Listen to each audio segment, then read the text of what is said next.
Bagaimana regulasi untuk carbon capture and storage? Bagaimana cara regulasinya? Satu, membuat naskah akademik. Naskah akademik itu kalau mengikuti pola yang sederhana aja, pakai aja kasus RUK-TIPI namanya. Kalau di dalam ilmu perundang-undangan itu, misalnya regulasi yang sudah ada bagaimana, kalau belum ada bagaimana.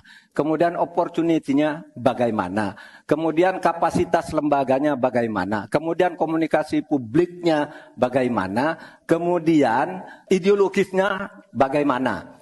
Itulah yang disebut ProCipi dan prosedur tentu saja. Prof. Mahfud menjawab 2 menit, tapi pertanyaan saya belum dijawab sama sekali, Pak. Apa regulasinya, Pak, untuk carbon capture and storage? Simpel sekali, Pak, pertanyaan saya, Pak. Mohon dijawab, Pak. Jadi begini, Mas Gibran, di dalam ilmu hukum, misalnya saya tanya kepada Anda sekarang ya, bagaimana cara membuat aturan tentang antariksa nasional? Anda pasti tidak tahu. Jawab sekarang coba kalau pasti tidak tahu. Karena hukum itu perlu masalahnya dulu apa yang mau dibuat. Itulah kemudian dibuat naskah akademik menurut peraturan yang sekarang ada. Di dalam Perpres itu disebutkan buat naskah akademik. Nah, akademik itu nanti dinilai bersama lalu dibahas gitu, rame-rame. Nah, naskah akademik itulah yang akan menentukan bagaimana prosedur, kemudian bagaimana sebenarnya materi-materi yang diperlukan untuk itu. Apakah ini sudah ada yang ngatur cuma namanya berbeda atau tidak. Nah, itu semua kalau Anda tanya,